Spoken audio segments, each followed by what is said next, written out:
Hello, everyone. Glad to see everybody here. At least the weather's starting to turn a little bit shitty, so that makes it easier to sit inside and check out this talk. I'm glad you're here. My name's Jim Gall. I am the host of the IAS Brown Bag Talk. I happen to be an associate dean in the School of Interdisciplinary Arts and Sciences and a faculty member there. And I love to do public events or get public talk series going. So I'm really excited to have this one now public. Also, I wanted to give a quick rundown on part of what we're doing here today. If you didn't know or didn't hear about it, the UW Tacoma Pantry is a food pantry that provides food to our students that are food insecure. We have a couple great sponsors who have actually given us some funds to provide more food during this time for our students. So AT&T actually ponied up, and so did Sound Credit Union. So I want to give a shout out to them for helping out our students. But we're also suggesting, if you're willing to give a donation, and you can, the link, it will actually be put up again. It's on the entry slide, and I'll put it in the chat box. But if you can give $5, $10, whatever, all that will go directly to the students. And I hear that I'm on the hook to actually help deliver to students, because we're now doing delivery to students who can't get to campus. So I'm going to be making some rounds, I guess, on Monday, last time I heard.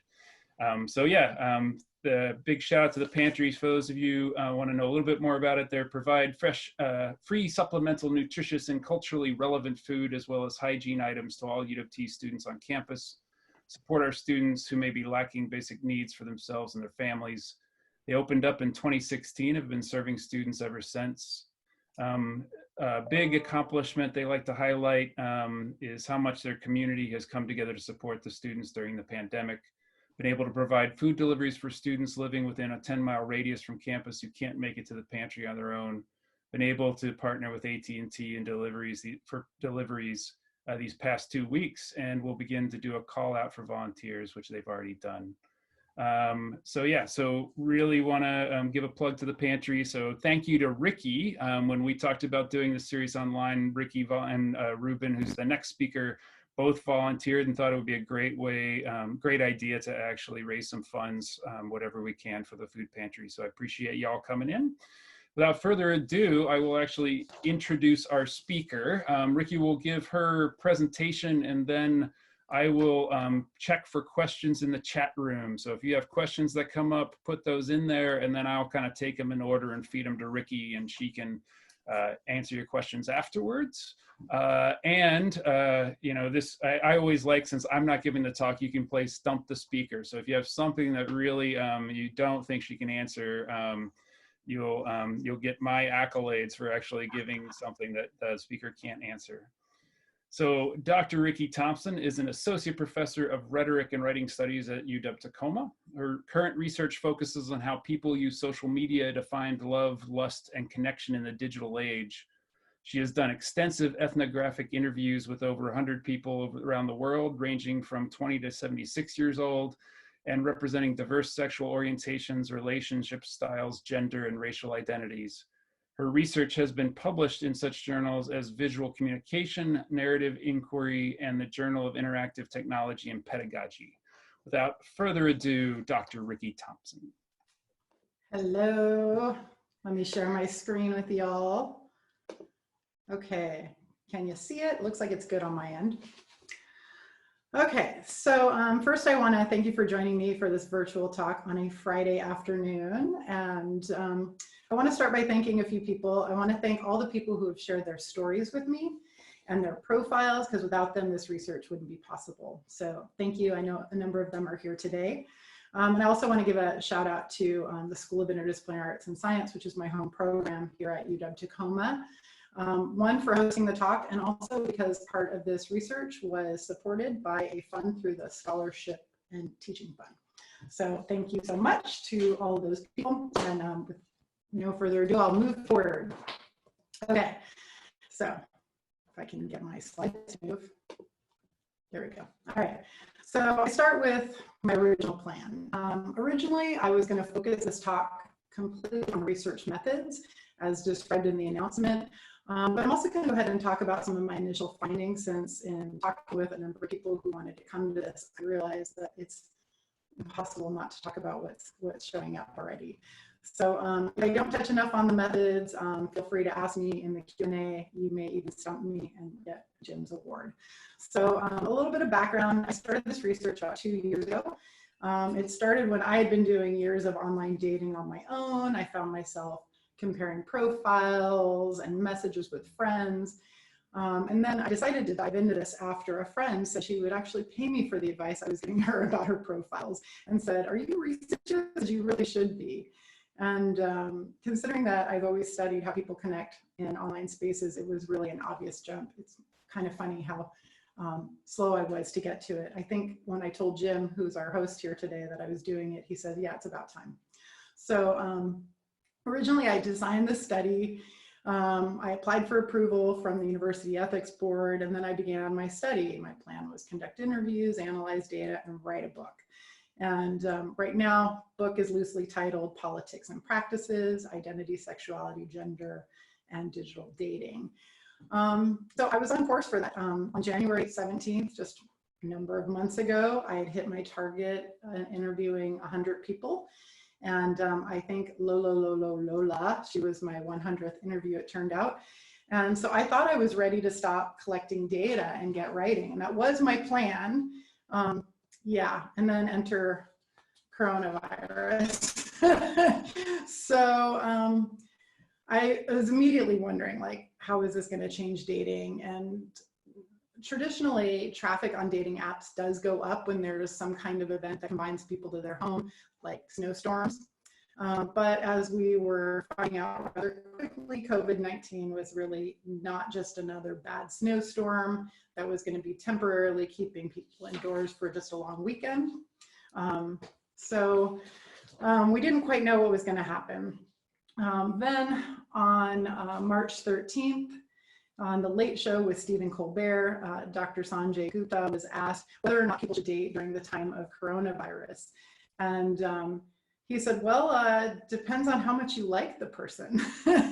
And, you know, Colbert pushed again and said, well, how about blind dates? And he's like, no blind dates. And Colbert prodded a little further, said, well, what about Tinder? And Gupta said, oh, definitely not. But even before this, no Tinder, right? And then he kind of joked and shrugged it off. But this is just to say that as of early March, this was March 13th, a couple months ago, there were still a lot of questions about how contagious this novel virus was. The situation was quite different depending on where people were in the world. And also, as a digital communication researcher who'd been studying online dating, I was really wondering, are people going to heed this advice and really just stop dating, or if they were going to just change their practices? So OkCupid, one of the big mainstream dating sites, did a survey, and this was released March 10th. So this was just a couple days before the Colbert interview. And at the time, OkCupid found that 92% of Americans and 88% of people globally were still willing to date during the pandemic. You can see from this graph that people in hotspots were a little less willing to do so. So globally, Italy was at 45% compared to the 90% in other countries in Europe. And then in the US, you could see there was already a market drop in Seattle area at 86%, which was a bit lower than others. Just to kind of give you that reference on the timeline and to refresh your mind, because I know most of us don't even know what day it is today, since our schedule is a little bit off. In the first week of May, or the first week of March, Italy began seeing exponential changes in COVID cases. And it was March 9th that Italy went into national lockdown. And a day later, March 10th, was when Washington State started becoming the hotspot in the US initially. And an article in the New Yorker called Seattle the epicenter of the coronavirus crisis in the US in March, first week of March. So that's where we were just a couple months ago. April 15th, so fast forward another month, OkCupid did some more, they're always doing a lot of statistical analysis, and they posted on their blog, which makes it easy to track. They looked at the responses that people were having to the stay-at-home orders, and they could even see that in mid-April that they were seeing spikes in matching, in messaging, and then also virtual dates. But even with stay-at-home orders in place, you can see that in countries like Italy and the US, the increase is actually higher than other places. So if you think about places that were more confined or have a bit more going on, oops, I didn't mean to move that. There was a bit more traffic going on in terms of messaging and matches. I would say that these stats so far are matching up with what my research is showing. There's a lot of people who are out there still swiping in search of love, lust, connection, even though it's uncertain what is going to happen and how long this is going to last. It became pretty clear to me, though, that I needed to make some adjustments to my plan. I couldn't ignore this. I would hate to write a book and then not consider what's going on if 2 years from now, which is about the length of time a book may take, the whole landscape of digital dating may change. So this is what I decided to do. Let me start by saying a little bit. I'm going to talk a little bit about methods and kind of what I do and how I do it, and then I'll talk about the findings. So broadly, my research looks at digital culture and communication. Particularly, I focus on how people use technology to find connection with others. So think online communities, like for people who are struggling with depression or survivors of cancer, or online dating spaces. That would be another place where we can see digital culture happening. And then as part of this work, I also usually examine how people represent themselves in different digital spaces, so enter profiles. And I look to understand the types of digital literacies that people need in order to be successful in these spaces, which also means I also need to identify who's getting excluded because they're not doing what they need to do, or they don't have the digital literacy or the tools kind of push them out. So to understand culture in digital space, I usually take an ethnographic approach now, which it's flexible and adaptive so that when issues arise in the field, I can make some changes to my methods, my questions, and kind of readjust as needed. And my main goals here are kind of to observe practices and rituals related to digital dating from that kind of cultural standpoint. Okay, so the other half of this is the communication part. I'm a scholar who's trained in rhetoric and language studies, so I tend to apply tools that come from the fields of communication, linguistics, and narrative studies.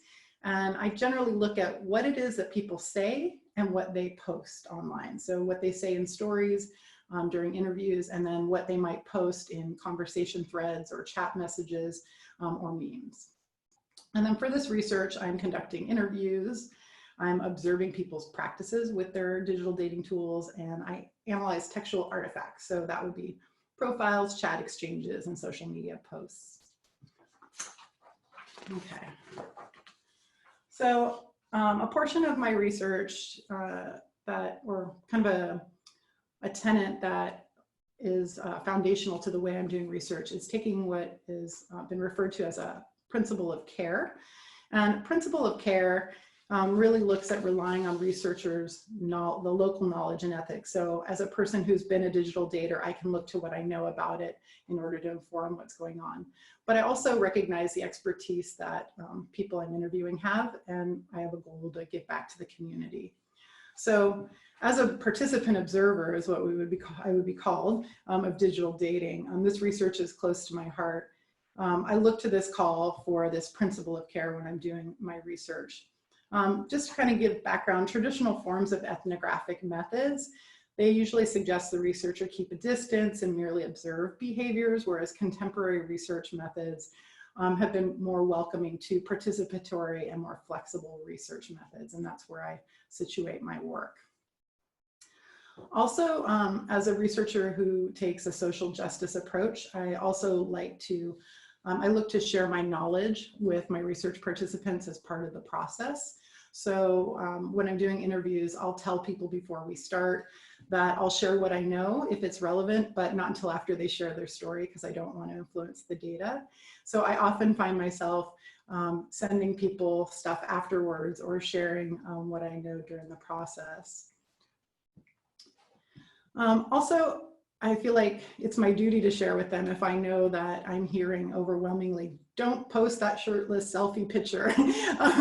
In my data, I hear from a lot of people that it's not the picture they want to see. And so if somebody is sharing their profile with me, then I take a moment to say, let's talk about what you've got on your profile. And part of this is where I've come to a role of doing more consulting as I'm doing interviews, so that I can help people make revisions or updates to their profile and their practices as needed.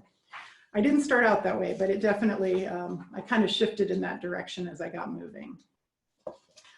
Recruiting, how did I find people? So I used some traditional methods like posting flyers around university campuses in the region, handed business cards out at community events.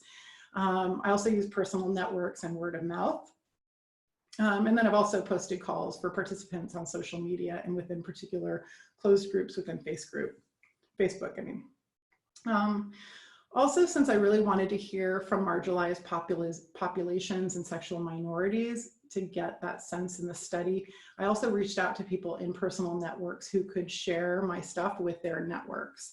And I really relied a lot on what we call snowball method, snowball sampling, where if I interviewed somebody who was in that community, I was always like, hey, let people know I'm doing interviews. And if they told people, then, you know, they send somebody my way, and eventually the snowball just gets bigger. So that's become really important. And then lastly, one of the things I've really come to embrace is serendipity as an important part of the process. And I confess I was really resistant to the serendipitous part. I didn't want to do it wrong. I wanted to follow the exact research plan. But what I've learned is that like through the process of sharing what I do for a living, I've ended up recruiting people from places I never expected. I ended up talking to somebody about my research while I was staying in a hostel on a ski trip. And next thing I know, they're like, oh, I have a lot of experience with that. I'd love to talk to you. So there I was doing an interview as a result of just telling somebody that was the case. I've found people in many places just by sharing what I'm doing. And I've learned to embrace that as a great part of the serendipity in the process. On that note too, when people share things in interviews that I didn't expect, sometimes it leads me to go home and rethink some of the questions that I've had and whether I should look further into those particular questions. Conducting interviews, Jim already mentioned a little bit about what I was doing, but just eligibility. I have to be 18 years or older and have experience with dating platforms. I'm now at 105 people who I've interviewed. And though the majority reside in the Pacific Northwest, it turns out majority of them have also expressed or report having dating experiences all over the world. A lot of people use their apps when they're traveling or when they've lived in other places. So that's been really important to my research.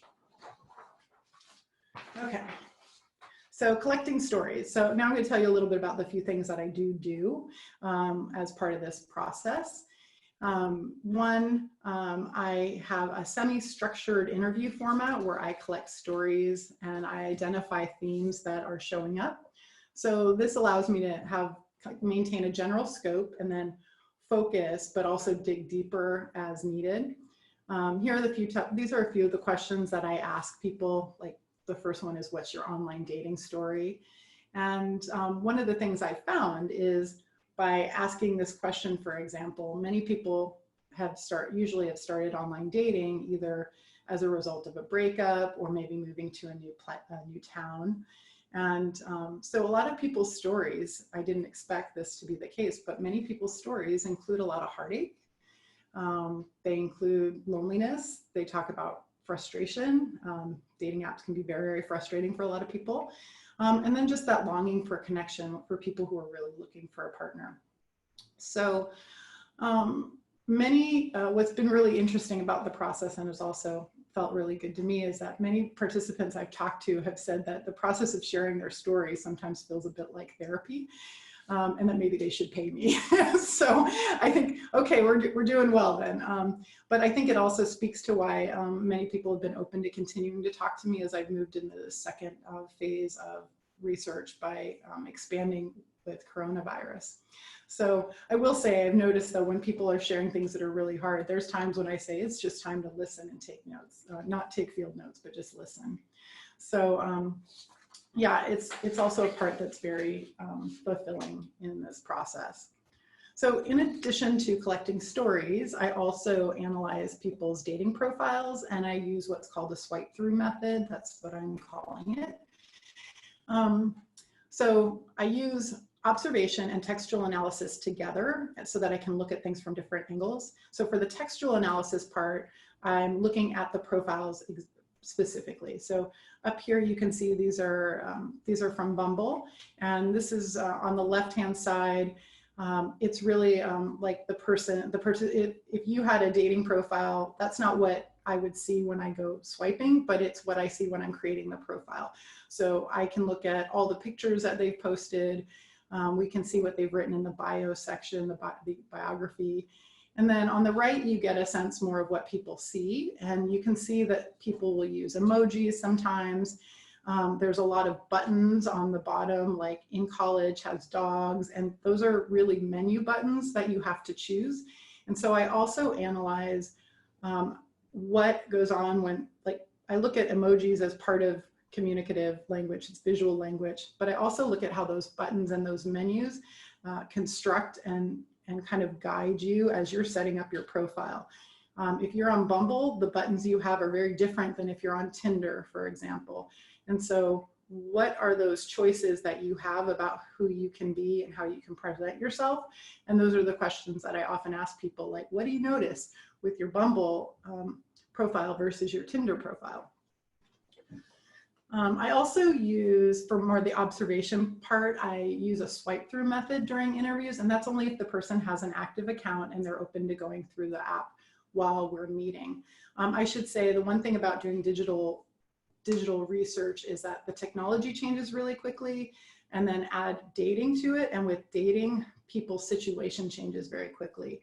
So from the time that somebody says they're interested in talking to me and doing an interview, they may have actually like found a partner by the time we get together 2 weeks later, and then they've disabled their app. So they can no longer show me their app. Or in some cases, it's not always ideal to go on the app and swipe, because then they have to worry about getting messages and traffic and not having time to deal with it. So it's always a matter of, like, if somebody wants to do that, we can go through that process together. And when I first designed the study, I wanted to record people going through these sessions and doing a talk aloud protocol where they said, okay, I'm going to go left, I'm going to go right.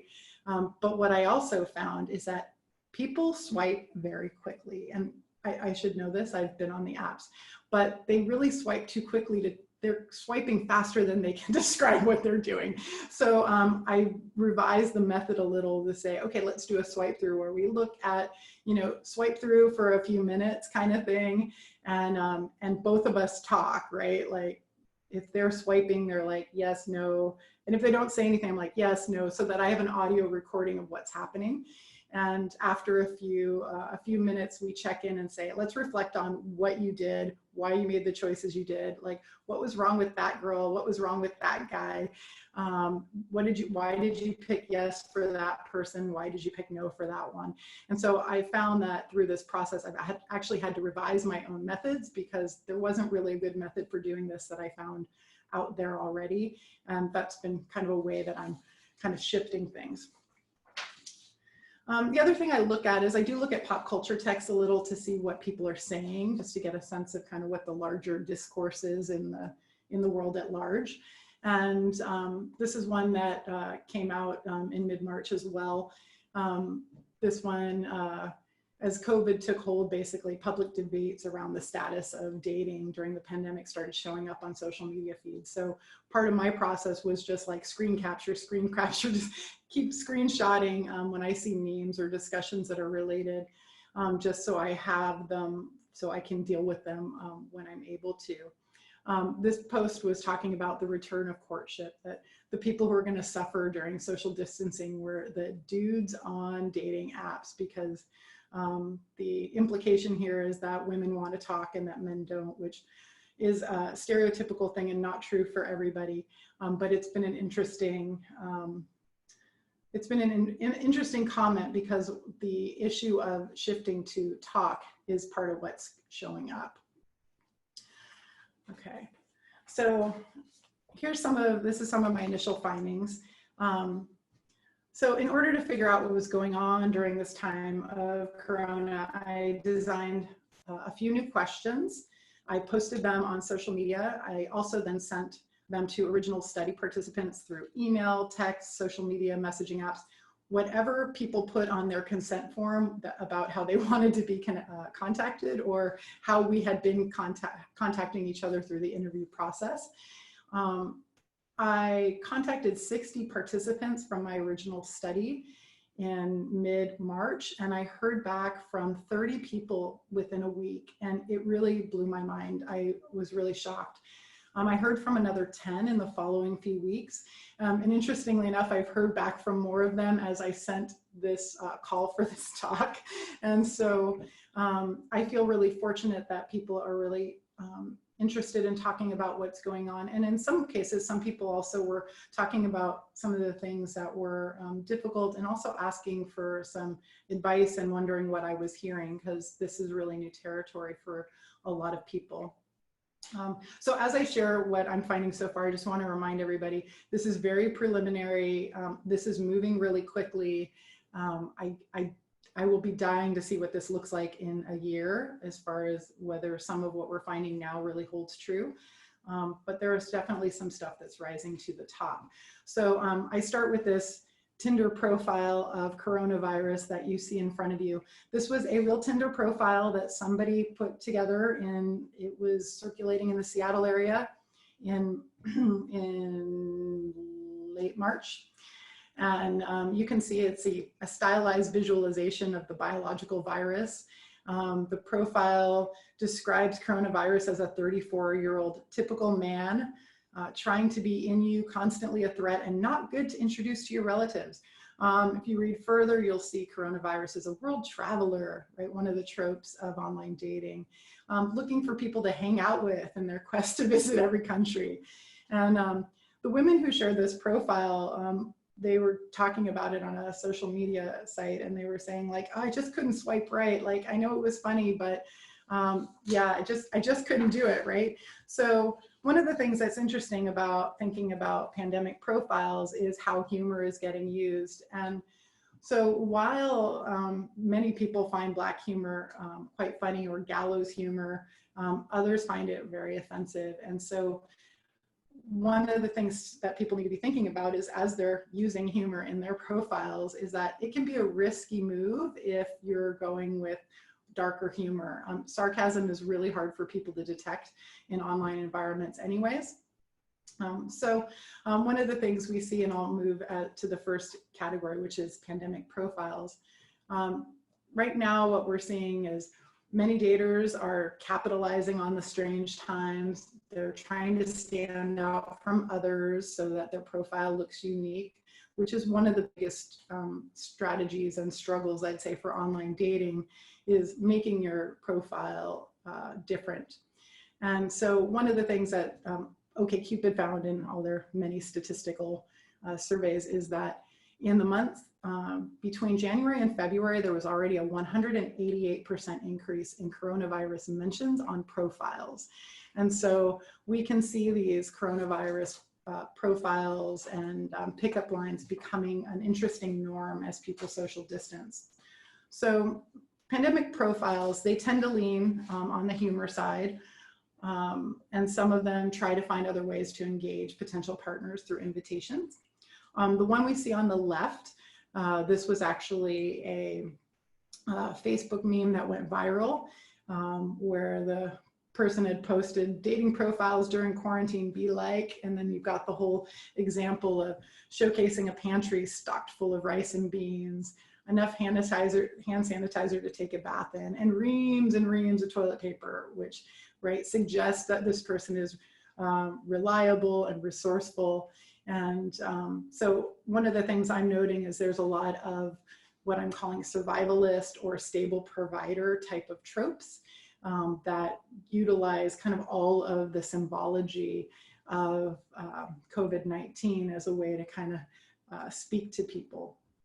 Now, on the one side, we can say that these tropes are performing like hygiene rituals of hand washing and that they're all about the associations with COVID-19 as daily life. But I would also say that these are not just all about signaling cleanliness and hygiene, but they're on a deeper level. They're also tapping into ideological beliefs about social and moral responsibility.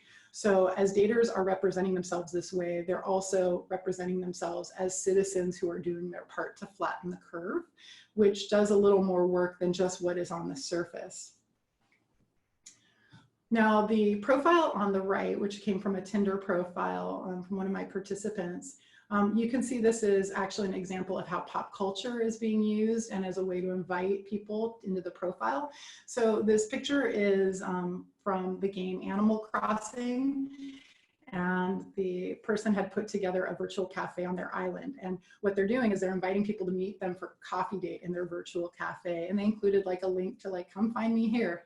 So one of the things we can say about these pandemic profiles is that right now they are unusual and unique at the beginning of the epidemic, but it'll be interesting to see that as time goes on, whether or not they'll start to become just another trope and another norm, in which case then they will have less value in the digital dating marketplace.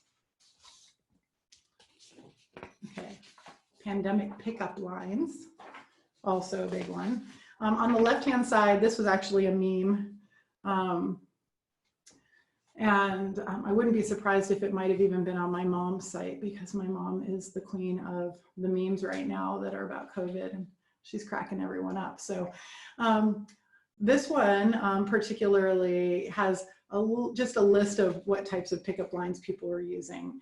And one of the things that linguists have shown, Camila Vasquez has a book on language creativity and humor online, and she points out that linguistic creativity can be used to create a sense of mutuality. So during like this physical distancing, it can really close social distance, I would suggest, by making these solidarity moves to say, hey, we're in this together. So you can see a lot of the pickup lines that are being used are doing things that are about, hey, let's do this together, right? Like, oh, if COVID doesn't take you out, can I, right? Like it's still a direct invitation to be together. On the right-hand top side, there's, this is an opening message that one of the participants in my study had sent to another match, and they had suggested that we meet up in full body condoms just to be safe. So you've got this kind of like a little bit funny, right? You've got humor. And then on the bottom right, you have a call for someone to talking about, they're looking for someone to write out the COVID quarantine and post-COVID apocalypse with. So we see these calls for quarantining together and quarantining together. And one of the things we can talk about that's really interesting about these pandemic pickup lines is that the use of humor in these ways can be seen as a way that people are coping with fear and uncertainty in a really stressful time. But we can also see it as a way that people are kind of shining light in the darkness, right? There's the catharsis that gets used for coping and struggling with this global crisis during the social distance time. Okay, all talk, no touch. There's a lot going on the screen. I'm sorry I didn't bring them in one at a time, which is what I teach my students when they do these kinds of presentations. But this is moving too quickly. So first one, with stay-at-home orders, one of the things we're seeing is daters are finding ways to spend time together virtually, right? So one of the kind of concepts or taglines that are being used now are all around Netflix and quarantine versus what used to be Netflix and chill. So you've got people saying, hey, let's just watch Netflix together from our homes. But now you have this kind of different, you've got this kind of the COVID version of the Netflix and chill. You also have people talking about writing love letters again, like sitting down with paper and pen. And Definitely more phone action. A lot of people are reporting that there's a lot more chatting and photo swapping going on. Sexting and phone video sex is also on the rise, and I suspect the longer people are socially distanced, the more that will increase. I haven't heard from a lot of people about that yet, but I'm definitely starting to see the stats are also showing up there, and I'm hearing that from my research participants that, okay, maybe it's time to do that because, you know, it depends on how long we're going to be indoors. Also, people are talking about just being on the phone for a long time, where people weren't talking on the phone before. You can see one of the quotes on the bottom left hand. Somebody had said, like, we never used to talk before, and now we're like on the phone like for an hour every night. Like, that is becoming more of a norm for people because there's just no option to get together in person. The big one, I think that's more of a game changer here is video chat. As we are sitting here on Zoom, which we could have done before, but many of us were not. Many people are definitely turning to video chat as a way to date in the absence of physical proximity. One of the things that is interesting is that while there's still plenty of people who are saying, like, you know, video is no substitute for real life interaction, there are many people who are finding that what one of my participants calls co-video dates. She says she thinks this is the best thing to happen, right? This is the best way to do meet and greets.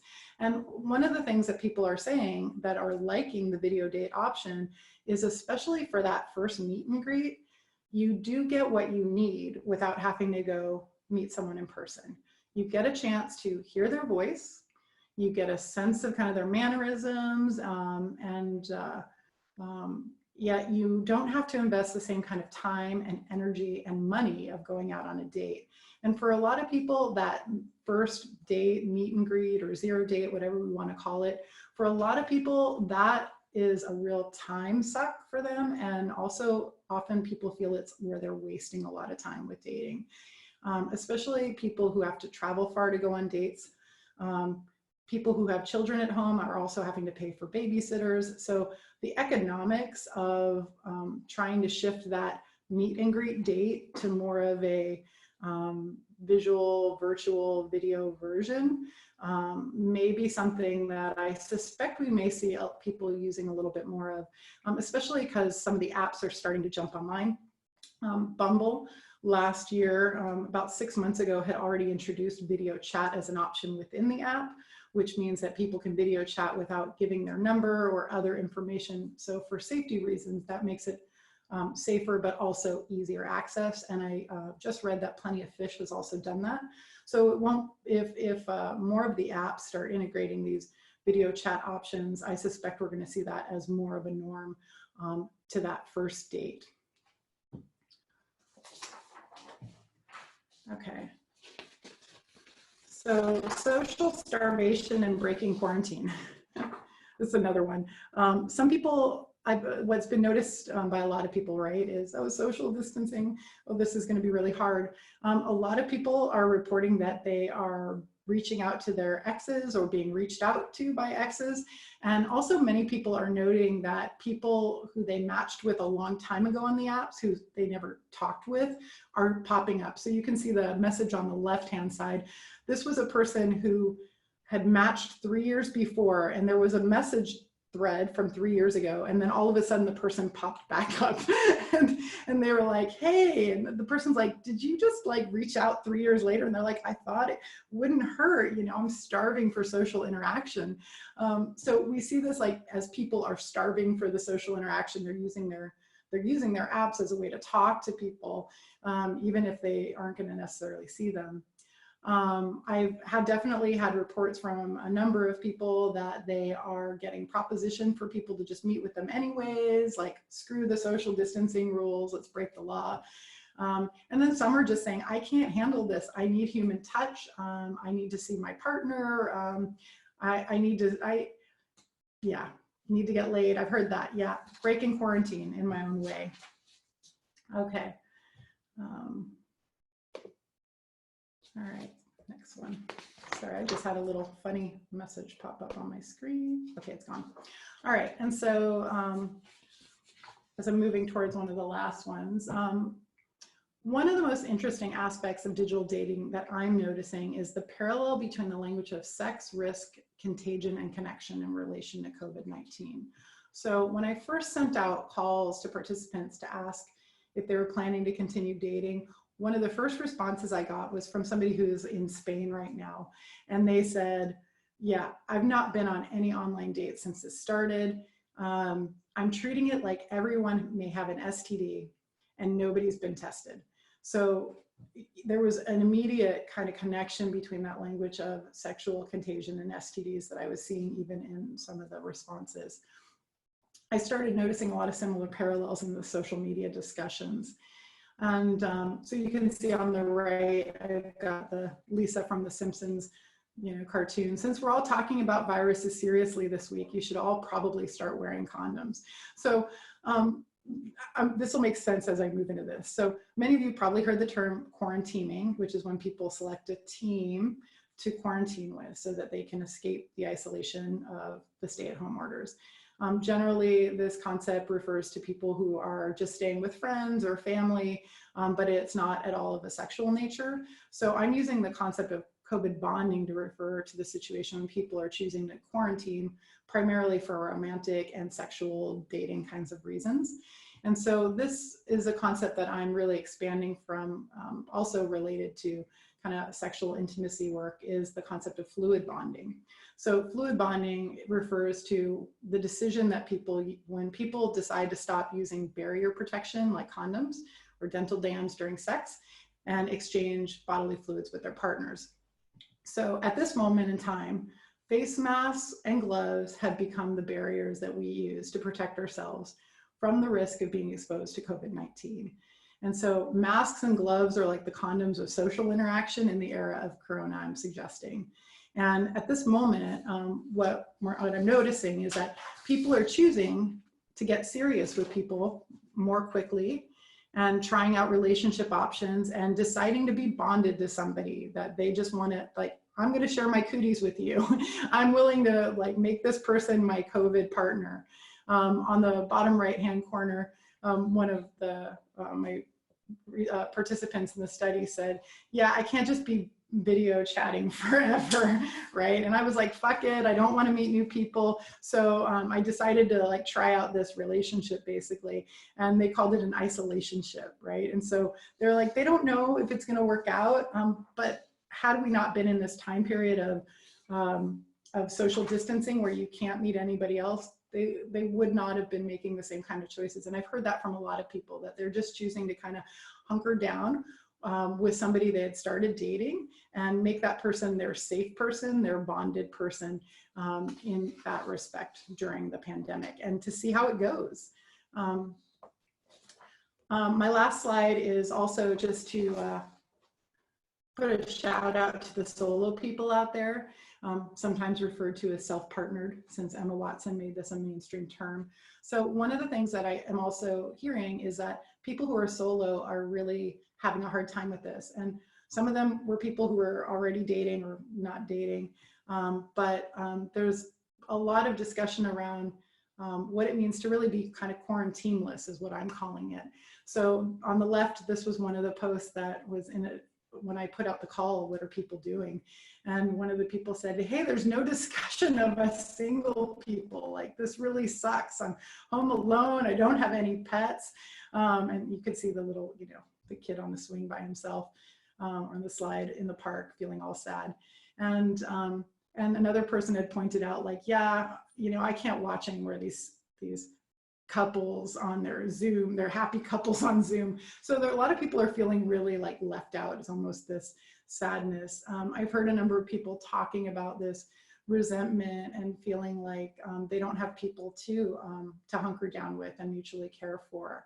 And people are talking about what it means to be alone and without a team is scarier than first expected, as kind of pointed out on that one of the comments on the right. And that people are thinking about how they're going to prioritize dating after this.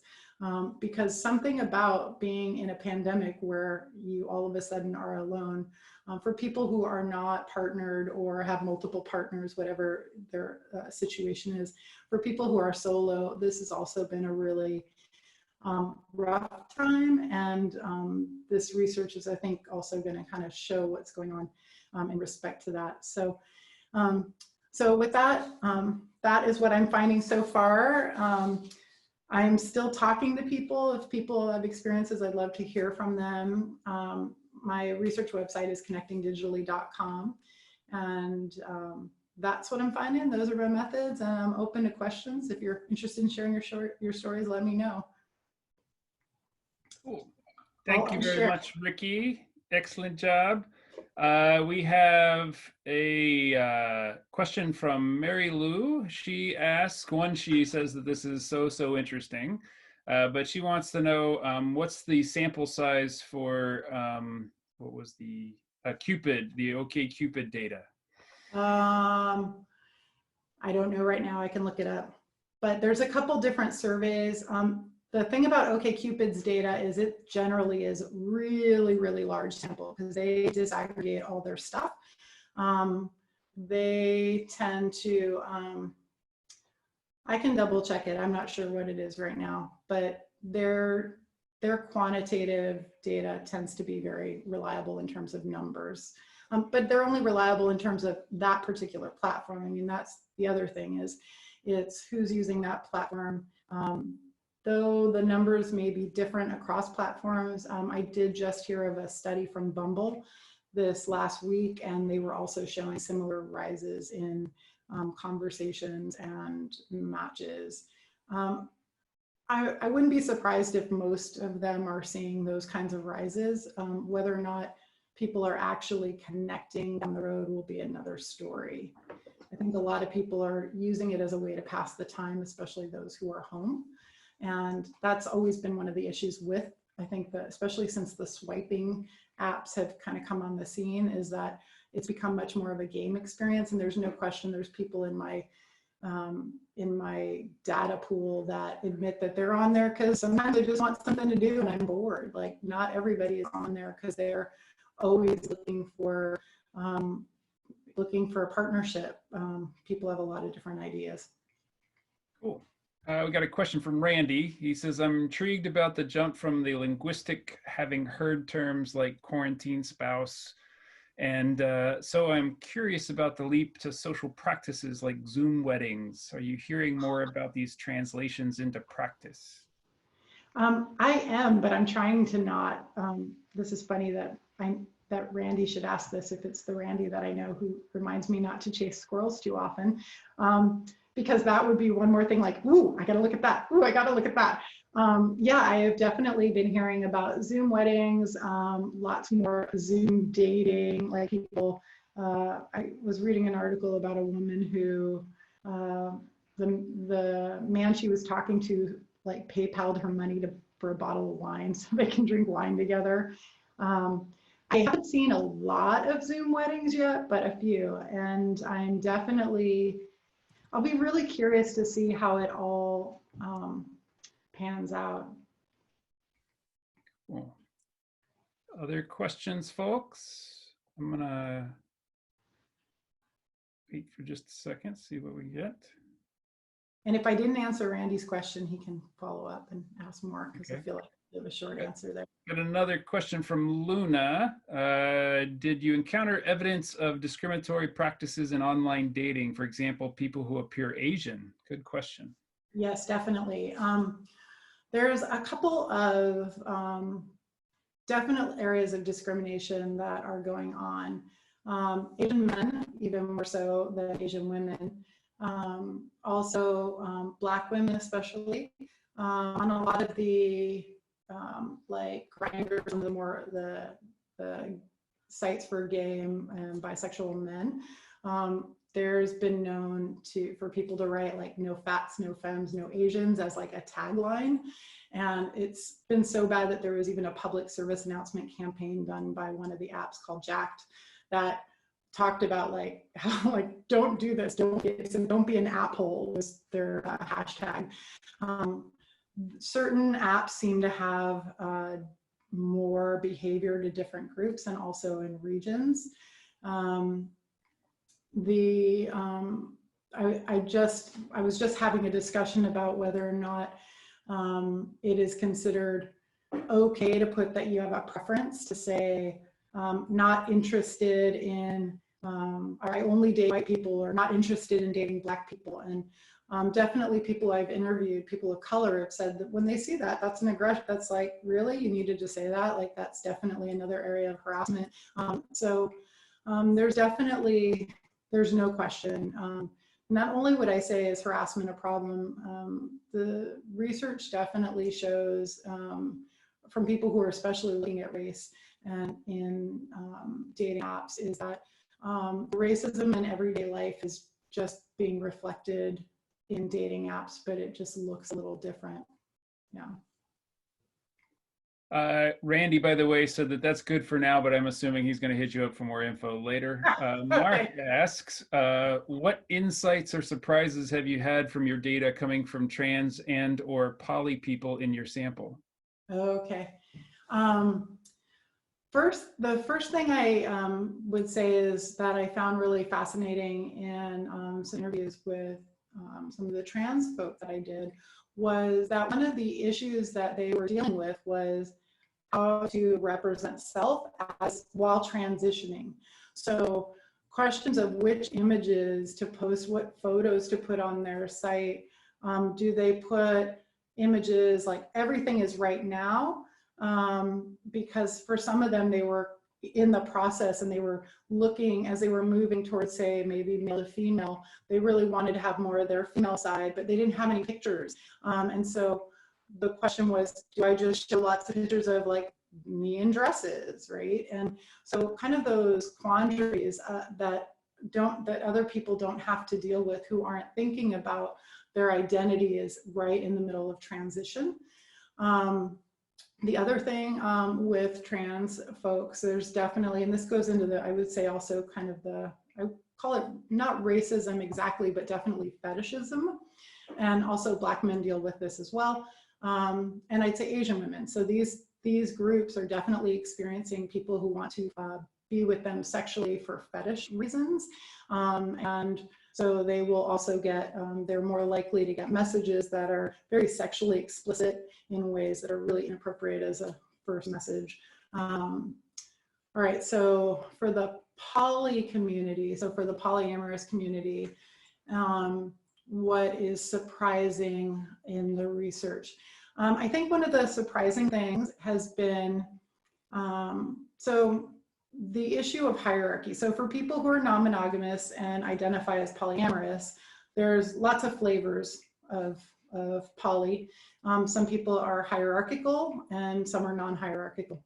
And so what that means is if you're hierarchical, you recognize you have a primary partner and other people are secondary.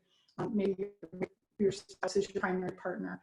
Where people who are non-hierarchical don't like to use terms about first and second, and everybody's like maybe an anchor. And so one of the things that's very interesting with the poly community is OkCupid as a platform decided to add an option for people to, in the dropdown, to identify whether they're monogamous or non-monogamous. And they did that a number of years ago, but then they also added an option for people to link profiles.